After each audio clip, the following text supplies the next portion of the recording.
Selamat mendengarkan podcast ini. Bapak, Ibu, Saudaraku sekalian,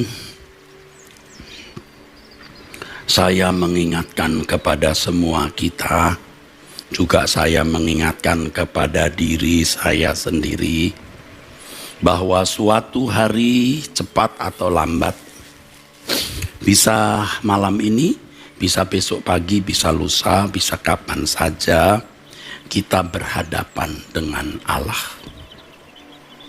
Kita berhadapan dengan Tuhan yang menciptakan kita, Tuhan yang memberi hidup. Sesuai dengan apa yang dikatakan di dalam firman Tuhan, saudaraku, dan kita percaya bahwa firman Tuhan pasti digenapi. Demikianlah setiap orang di antara kita akan memberi pertanggungan jawab tentang dirinya sendiri kepada Allah. Roma 14 ayat 12. Demikianlah setiap orang di antara kita akan memberi pertanggungan jawab tentang dirinya sendiri kepada Allah. Mestinya, saudara, hal ini benar-benar menggetarkan jiwa kita. Mestinya kita takut.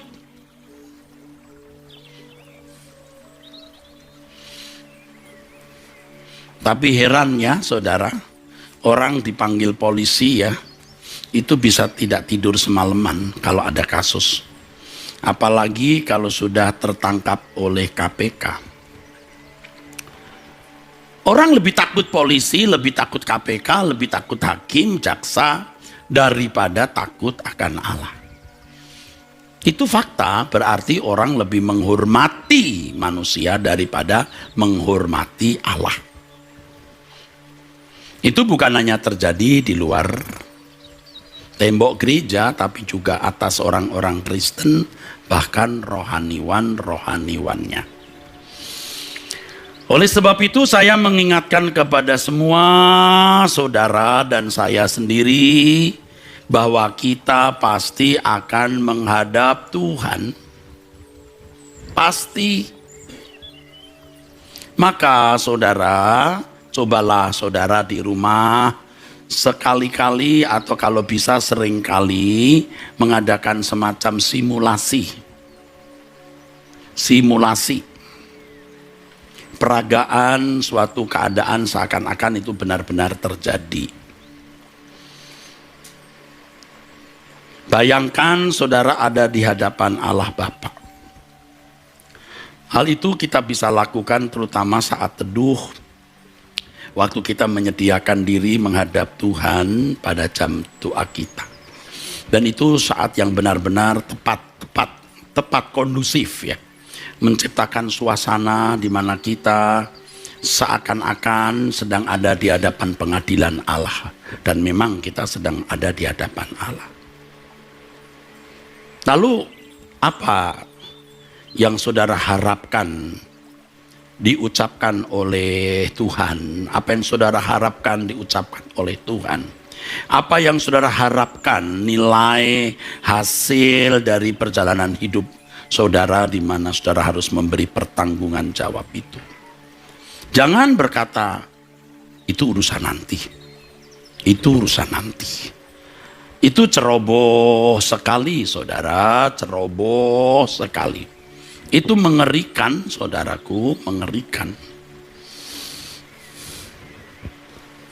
Kita harus benar-benar memperkarakan atau mempersoalkan hal ini. Sebab kita bisa meninggal setiap saat, saudaraku. Mungkin ada di antara saudara yang berkata, bosen ngomong itu melulu. Saya akan ngomong terus sampai saudara benar-benar sadar. Coba sekarang saudara menilai diri saudara. Apakah keadaan hidupmu saat ini menyenangkan Tuhan? Tidak. Tuhan melihat hidup saudara ini, sekarang ini, Tuhan senang tidak? Dari kebiasaan hidup saudara, habitmu,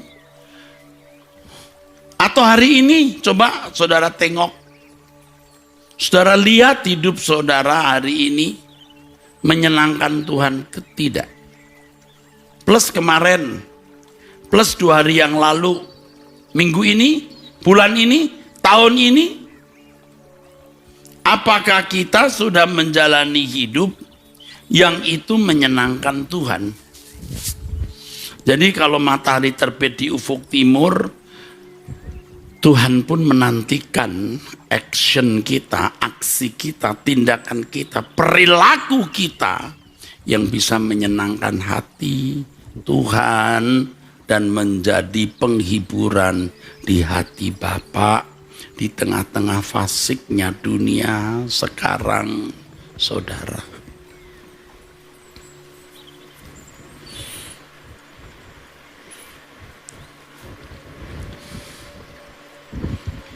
Banyak orang tidak peduli bagaimana perasaan Tuhan itu.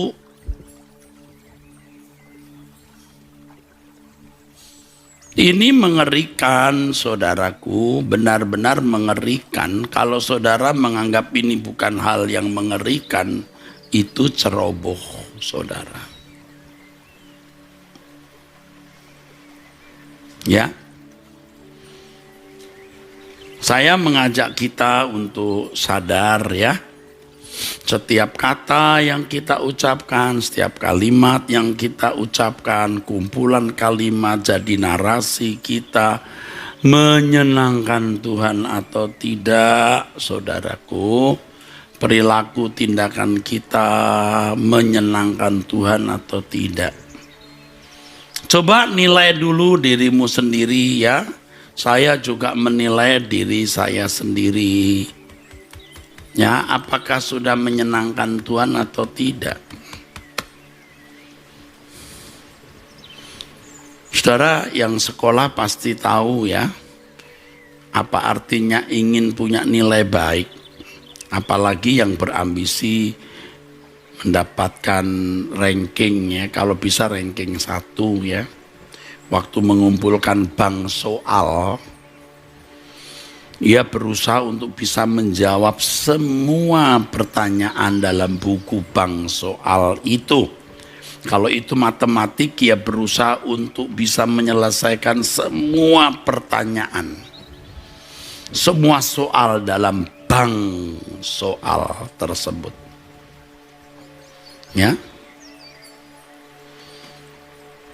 Karena kita mau dapat nilai bagus ya. Kecuali Anda memang dari dulu sekolahnya sembarangan, yang penting lulus. Dapat nilai cukup ya wis cukup katanya. Nah, itu mungkin tidak bisa mengerti atau tidak bisa menghayati bagaimana berusaha untuk bisa tahu semua soal yang bisa muncul pada waktu ujian. Bagaimana dapat nilai benar-benar 100A. Maka dia tidak ingin ada pertanyaan yang lolos dari penglihatannya atau pengamatannya. Dan dia tidak ingin, tidak bisa menjawab satupun soal. Jadi kalau menghadapi soal yang sulit, dia berusaha untuk memecahkan.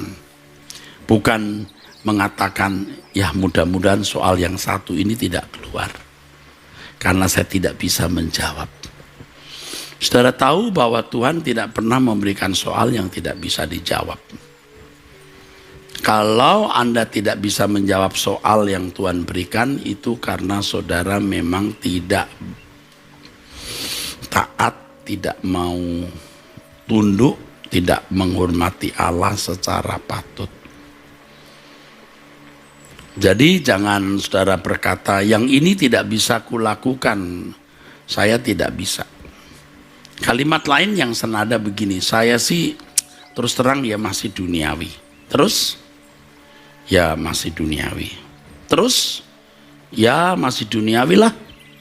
Terus, ya enggak tahu nanti. Tuh, konyol kan?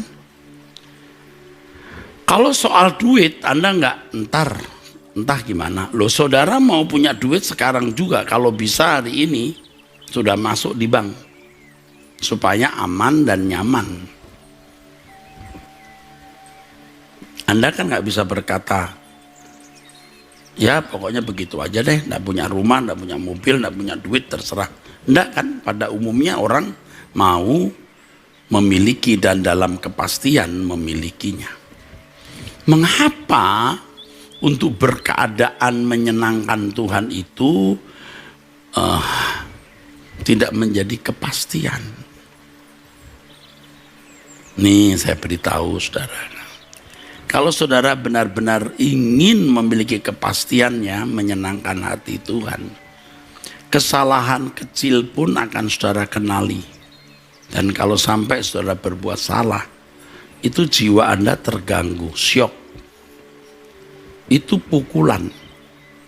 Sampai saudara benar-benar trauma terhadap yang namanya kesalahan. Dan Anda tidak ingin membuat salah. Nah, kalau terus-menerus proses ini berlangsung atau mekanisme ini berlangsung, lah saudara kan bisa hidup benar-benar tidak bercacat, tidak bercela. Jadi ayo kita memperkarakan keadaan kita di hadapan Tuhan. Ya, kita memperkarakan keadaan kita di hadapan Tuhan. Saat ini, jangan besok. Jangan berkata urusan belakangan. Urusan saat ini, karena kematian bisa setiap saat terjadi. Lagi pula kalau kita menunda untuk hidup di dalam keberkenanan di hadapan Tuhan, nanti kita akan lambat bertumbuh, saudaraku. Aduh, saudaraku, malang pokoknya, paling celaka kalau orang itu mendukakan Tuhan. Tetapi sungguh berbahagia kalau orang itu bisa menyenangkan hati Tuhan. Saya sering berkata ya kepada saudara-saudara, ayo tiarap. Biarpun kita pendeta besar, biarpun kita ketua atau gembala sidang atau siapapun deh.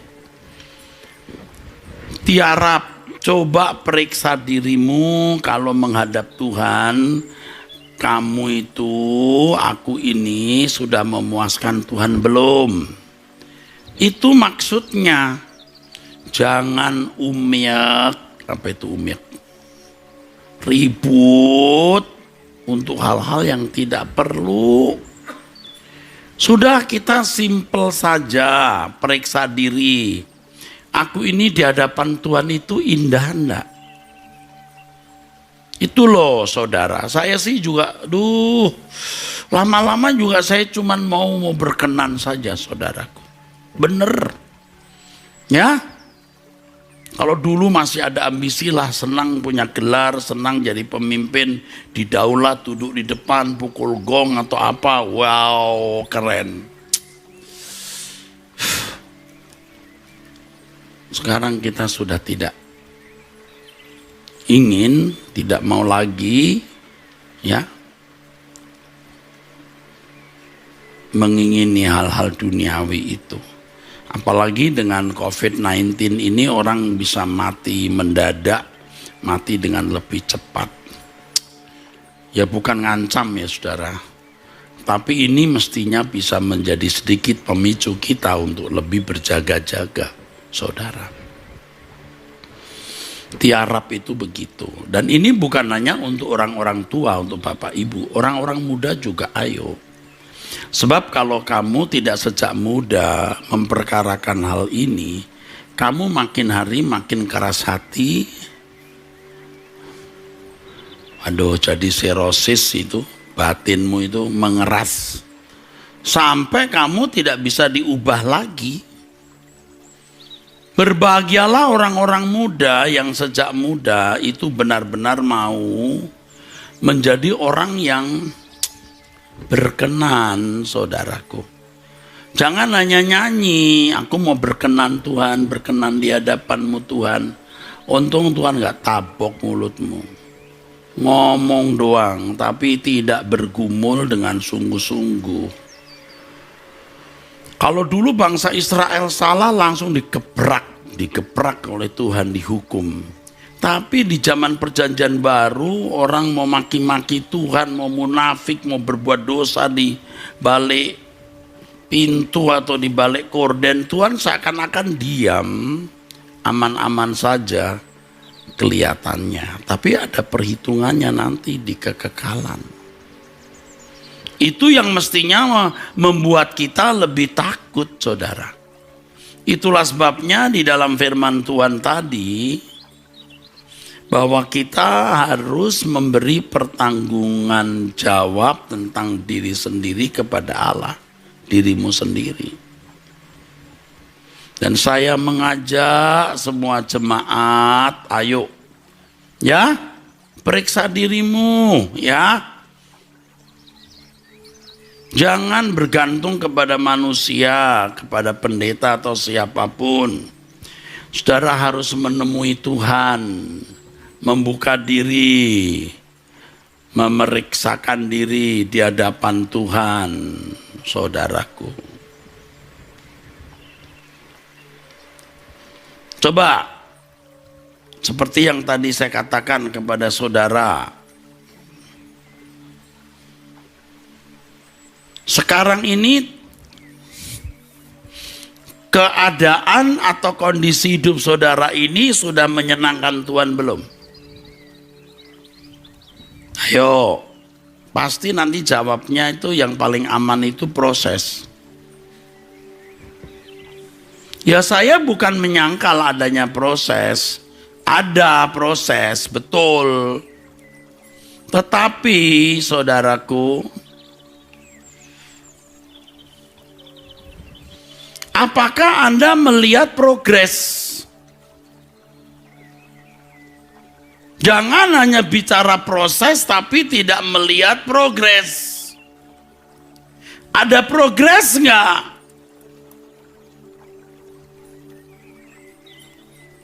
Jadi makin hari itu kita makin menyenangkan Dia. Ada progres nggak? Dan ini sebenarnya yang menjadi inti pemberitaan firman pada kesempatan ini. Apakah saudara dan saya bisa menyentuh perasaan Bapa? Ini penting. Bisa menyentuh perasaannya.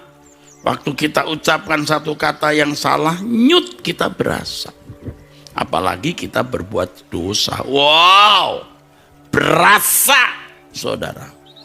Ini mendukakan Tuhan. Atau pada waktu kita melakukan kehendaknya, kita menyenangkan Tuhan. Kita berasa. Dan saya berharap itu menjadi semacam candu. Bagaimana menikmati sukacita pada waktu kita menyenangkan hati Tuhan. Kita merasakan itu. Ini kalau orang-orang yang suka pakai nalar teologi dan merasa pintar berteologi berkata, wah Pak, itu subjektif mistis. Allah itu hidup, nyata, hadir di tengah-tengah kita, berurusan dengan kita. Mestinya kita bisa merasakan perasaan Dia, saudara. Dia bukan semacam mesin atau sebuah objek penelitian. Dia Allah yang hidup, di mana kita bisa berhubungan timbal balik, interaksi, hubungan timbal balik pribadi, interpersonal.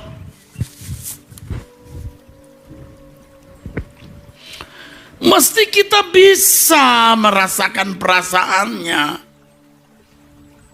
Dan ini pasti akan dialami orang yang benar-benar memperkarakan hidupnya, apakah hidupnya sudah menyenangkan Tuhan atau tidak. Pasti Tuhan beritahu. Tidak mungkin Allah menyembunyikan perasaannya. Kita ngotot mau mengerti kehendaknya. Apa penilaian Tuhan terhadap diri kita? Apakah kita sudah menyenangkan Dia atau belum? Tidak mungkin Tuhan diam. Tidak mungkin. Pasti Tuhan akan memberikan kepada kita sentuhan untuk bisa merasakan perasaannya.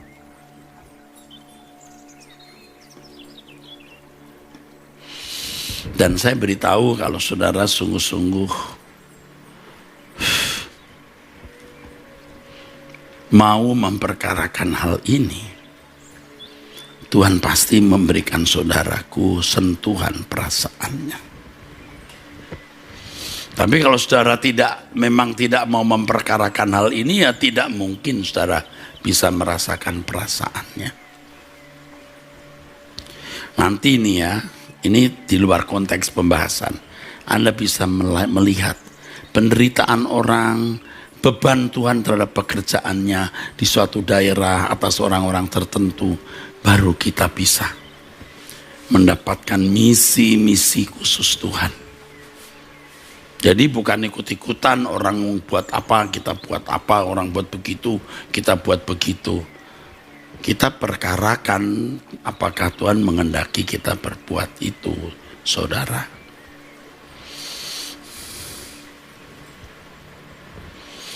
Dan saudara menjadi orang yang istimewa. Nah memang masalahnya kan bukan kadang-kadang ya, bisa sering ya. Yang baru belajar akan sering jatuh bangun. Kalau sudah jatuh bangun bisa putus asa saudara. Wah, saudara bisa berkata, wah emang gak bisa hidup suci. Gak usah. Gak bicara tapi Anda putus asa. Nah Ibrani pasal yang ke-12 ayat 3-4 itu untuk saudara, jangan putus asa.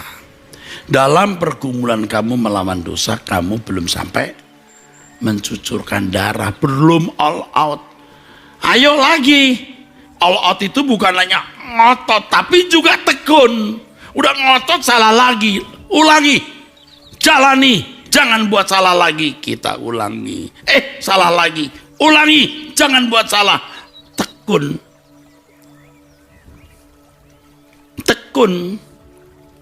Maka di ayat berikutnya di Ibrani 12 itu, bapak mana yang tidak mendidik anak-anaknya? Kalau kamu anak gampang, kamu tidak dididik. Kalau kamu bukan anak yang sah maksudnya. Tapi kalau kamu anak yang besar, ya bapak memukul. Itu kalau dalam teks aslinya itu memukul berulang-ulang. Salah, plok. Tapi ploknya itu untuk kebaikan, saudara. Tapi kalau orang itu memang mempersoalkan loh ya, kalau tidak ya tidak akan bisa. Sebab banyak orang yang haus dan lapar akan kebenaran yang dipuaskan. Sederhana saja saudaraku ya, tidak usah pakai gelar pendeta ya, tidak usah pakai kedudukan ya. Hidupku menyenangkan Dia, cukup berkenan.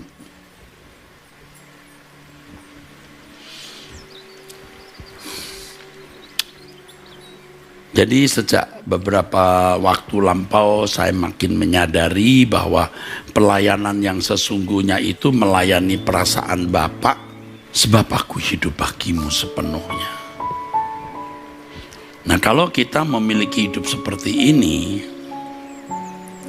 nanti kita menghadap Tuhan, tidak takut. Bahkan kita ingin segera menghadap Tuhan.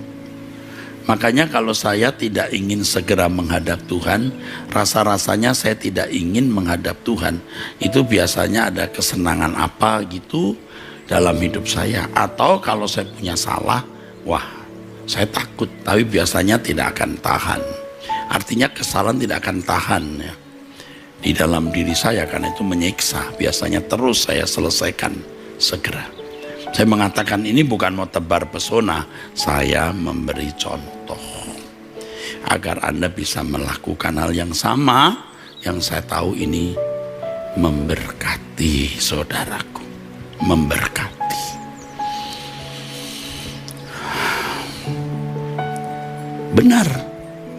Benar sekali, saudara. Tidak ada yang lebih indah daripada menyenangkan dia. Kita harus sadar, aku ini sedang menyenangkan dia atau aku sedang tidak menyenangkan dia. Kita harus menghayati itu. Kita harus menyadari itu dan kita harus tahu. Kalau kita ditanya apakah Anda menyenangkan Tuhan? Bagaimana keadaanmu di hadapan Tuhan saat ini? Kalau saudaranya mengangkat bahu berkata, tahu, emang kamu kurang ajar. Kamu pasti tidak menghormati Allah secara patut. Ya saudara, saya ngomong ini bukan sebagai orang yang sudah sempurna atau selalu benar. Enggak. Justru saya belum sempurna dan sering tidak benar, maka saya bisa mengkhotbahkan hal ini. Ayo kita serius, jangan putus asa. Dalam pergumulan kaum melawan dosa belum sampai mencucurkan darah. Nanti kita makin hari makin tahu kok keadaan kita ini. Secara permanen ini watak-watak buruk kita. Kita tahu bahwa kita belum dewasa lah. Saya belum matang dalam hal amal, dalam hal mana, dalam hal apa kita akan tahu. Kan banyak orang tidak tahu kalau dia tidak tahu. Dia itu sombong tapi nggak sadar dia sombong. Dia itu ceroboh tapi tidak sadar dia ceroboh. Saya kalau boleh mengulang khotbah ini, saya ulang-ulang. Besok saya khotbahkan lagi persis, biar saja. Orang bilang kurang bahan, biar saja. Kalau sampai hidupmu belum menyenangkan Tuhan, waduh celaka itu saudara. Jangan saudara berkata, Tuhan kan sudah mati di kayu salib Pak. Memberi kemenangan untuk kita, jadi kita semua sudah menang. Ini mah aduh ampun deh. Tuhan Yesus berkata, menanglah kamu seperti aku menang. Dia mati di kayu salib menebus dosa kita, amin. Membawa kita di hadapan Bapa, membenarkan kita, menganggap kita benar, tapi belum berkeadaan benar-benar benar kan? Maka dididik oleh Bapa dan beri dirimu dididik. Supaya apa? Loh. Supaya kita menjadi anak-anak Allah, bukan hanya status tetapi berkeadaan benar-benar sebagai anak Allah. Ayo kita periksa diri kita ya saudaraku. Periksa diri kita ya. Kalau mau nih saya ajak berdoa begini, Tuhan, daripada besok aku bangun lalu aku hidup mendukakan Engkau, buat besok pagi aku tidak bangun lagi. Buat aku tidak bangun lagi lalu aku dibawa ke kuburan. Dianggap mati kena COVID tidak apa-apa. Tidak usah pakai acara-acara pemakaman juga tidak perlu. Karena nggak ada artinya kok acara pemakaman, tidak akan mengubah nasib kekal orang.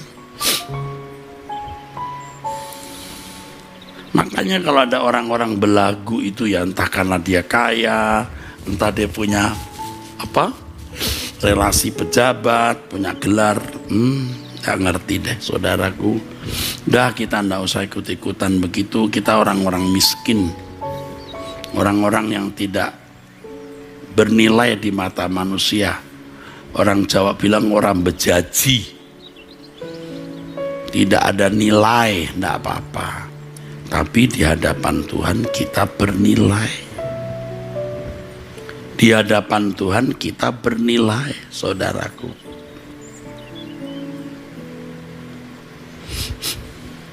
Kita mesti ambisi banget tuh. Berkeadaan berkenan itu ambisi banget gitu loh. Ambisi gitu loh. Lebih dari semua ambisi yang kita miliki. Kita sendiri yang menyalakan, kita membakar ambisi kita. Jangan sampai tercuri,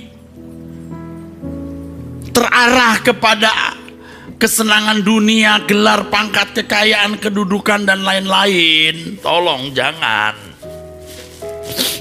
Makanya saudara-saudara yang sekarang ini ekonominya bermasalah, ini orang miskin secara materi, tidak punya pangkat, tidak punya gelar, tidak punya kekuasaan, randuwe opo-opo, tidak punya apa-apa, tidak apa-apa. Yang penting saudara bernilai di hadapan Allah. Cuman sebentar kok hidup di dunia ini. Daripada besok aku tidak membuat lukisan yang indah, daripada besok aku bangun masih melukai hatimu, tolong aku jangan dibangunkan ya Tuhan.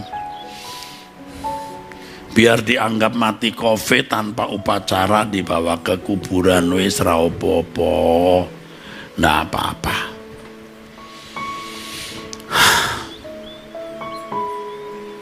Jangan main-main loh, kalau kita ada di hadapan Allah itu mengerikan, saudaraku. Makanya kita tidak mau membuat salah lagi. Kalau kita menengok, menoleh hari-hari yang telah kita lalui, banyak kesalahan kita, saudara. Berapa kali ya orang SMS saya atau chatting, dia berkata, Pak, udah jangan banyak susah ya Pak, mikirin orang-orang ngomongin Bapak atau orang-orang sekitar Bapak yang melawan Bapak, nggak usah pikirin. Emangnya gue pikirin yang begitu? Ngerti nggak susahku itu bukan masalah itu. Ngerti nggak dunia ini sedang menuju kegelapan? Hah? Apalah orang ngomong tentang kita, mau bagaimana terserah. Kita akan menghadap pengadilan, nggak usah diurusin. Tapi berkat yang kita terima mendorong kita berkompetisi. Ayo, kamu ngomongin apa aku terserah, ayo. Nanti di pengadilan kita buka-bukaan. Nah, kita malah ingin lebih cepat melihat gelar pengadilan Tuhan. Nggak masalah. Yang membuat kita duka itu seringkali diri kita sendiri. Aku kok belum berkenan ya. Makin mengerti kebenaran, makin memahami terang kesucian Allah, makin kita haus dan lapar akan kebenaran. Karena kita belum menjadi manusia seperti yang Allah kehendaki. Lalu ada orang bilang, udah Pak nggak usah melo-melo begitu, baperan. Kamu nggak ngerti karena kamu tidak mengalami. Kalau aku mati itu masuk surga, udah pasti Yesus mati di kayu salib untukku. Masalahku itu prestasi. Aku menyenangkan dia enggak? Ya? Sampai seberapa aku sudah menjadi serupa dengan Yesus, itu masalahnya. Tapi Pak, kita selamat bukan karena perbuatan baik. Tidak usah ngajari ya. Kita sudah tahu dari sejak kita masih muda bahwa keselamatan kita karena anugerah. Tetapi untuk berjuang berkenan ini yang kita harus serius. Maka kita harus benar-benar mengalami Tuhan dan bisa merasakan perasaannya. Aduh, Tuhan didukakan ini. Sorry Tuhan.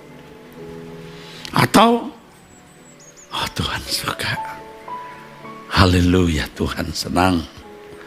Seperti semerbak harum, seperti atau bagaikan bunga yang cantik mempesona semerbak harum. Ya, Bapa mencium keharuman perbuatan kita. Waktu kita ditempeleng pipi kanan kita, kita beri pipi kiri, Tuhan senyum. Waktu kita dijahati orang, kita membalas dengan doa, tidak banyak, tidak mengucapkan satu kata. Ingat, kalau kamu bela diri, Tuhan tidak membela. Wes, terserah mau dibela Tuhan atau bela diri. Nah, aku milih dibela Tuhan. Gitu, enggak masalah kalau cuman masalah-masalah dibully orang itu nggak masalah, saudaraku. Ya adalah sedikit tapi tidak mengganggu. Dan itu bisa membuat kita lebih serius hidup benar. Kalau memang aku salah, aku akan terkutuk. Tapi aku nggak mau terkutuk, aku mau benar. Nah kalau aku benar ya kamu masing-masing urusan sama Tuhan. Saudaraku, kita harus bisa merasakan perasaan. Pertanyaannya, bagaimana Pak kita bisa merasakan perasaan itu? Nah ini. Bagaimana kita bisa merasakan perasaan Tuhan itu? Oke, yang pertama tuh udah saya sebut tadi. Kerinduan untuk tidak melukai hatinya tapi menyenangkan dia. Pasti Tuhan jawab. Tapi ditambah yang kedua. Harus sungguh-sungguh mau meninggalkan kesenangan-kesenangan dosa. Perjuangan ini berat, jatuh bangun. Karena daging kita ini jahat, jiwa kita juga keruh, harus berjuang. Sampai kita bisa melihat jelas sosok gelap di dalam diri kita. Sampai kita bisa melihat iblis itu. Karena kalau kita terus tiap kali berjuang melawan monster itu ya, istilah yang sering kita gunakan, monster di dalam diri kita, kita akan bisa melihat monster itu makin jelas. Tapi sebaliknya kita makin melihat standar kesucian Allah. Tidak bisa saudara merasakan perasaan Allah kalau tidak bertekad untuk membunuh monster itu. Kapan monster itu muncul? Ketika ada impuls, ada rangsang. Kalau saudara kelemahannya temperamental, gampang marah atau suka marah, pasti ketemu orang yang bikin saudara marah. Nah, waktu itulah Anda punya kesempatan membunuh atau dia menguasai hidupmu. Kalau saudara ingin peka dengan perasaan Tuhan, harus berani membunuh. Itu bunuh diri sebenarnya.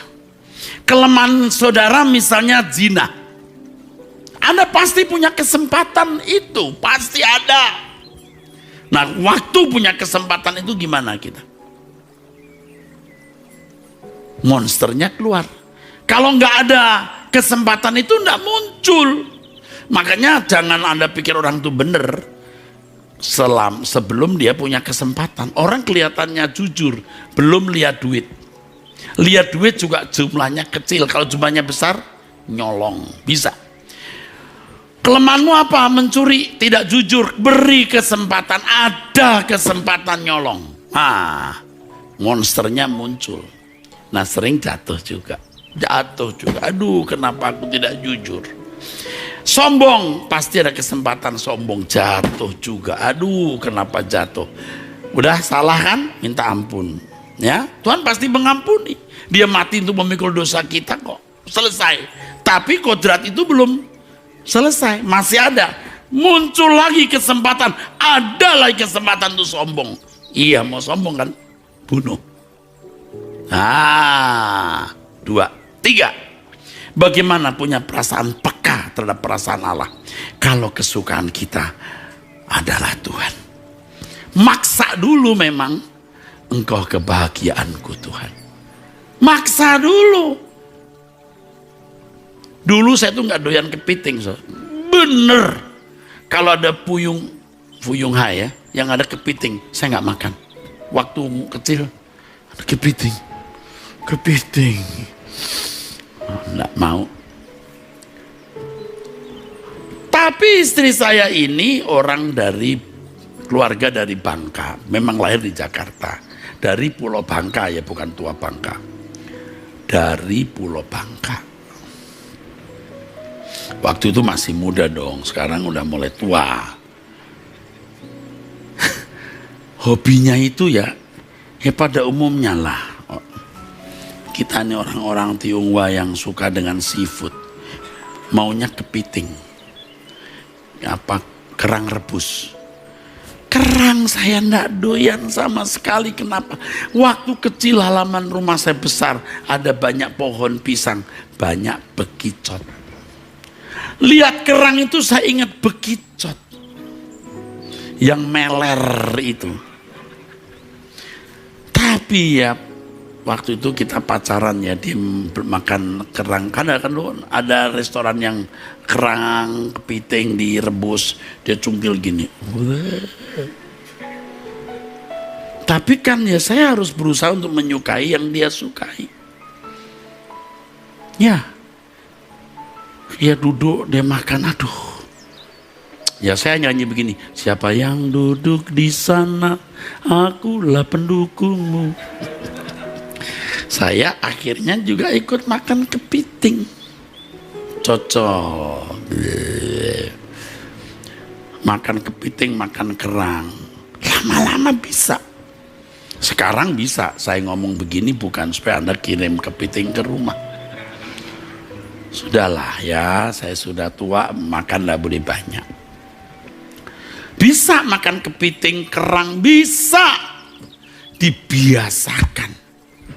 Iya, jadi kalau ada fuyungnya nggak ada kepiting jadi kurang lengkap tuh. Makanya kita harus jadikan Tuhan kebahagiaan, terus jadi suka. Tuhan kebahagiaanku, tidak ada kebahagiaan selain Dia. Gitu. Sebaliknya ada juga pimpinan saya dulu, orang Manado. Dia yang pertama kali membawa saya makan paniki, kelelawar. Saudara tahu kelelawar? Bagi kami orang Jawa itu menjijikkan. Tapi saudara, paniki namanya. Jadi saya makan. Ya pimpinan saya mana saya berani ngelawan. Ini enak Sabdono. Ya Om. Udah. Tapi kalau tikus nggak bisa. Ada nih orang Manado itu ada makan tikus. Saya pernah sekali makan tikus. Itu memang kurang ajar tuh teman-teman saya di waktu di Manado. Pak ini enak saya makan loh. Lama-lama ini apa? Kepala ayam enggak begini. Saya tanya, ini apa? Tikus putih. Sudah saya nggak bisa makan itu. Tapi kalau paniki masih bisa. Dari waktu kita muda itu sering kelelawar masuk rumah, mentok-mentok tembok atau kenapa lalu gitu. Ngeri saudaraku, jijik. Dimakan, mungkin paniki itu beda, tidak sama seperti kelelawar di Jawa. Sebaliknya beliau tidak pernah memakan gudeg. Tuh nggak adil kan?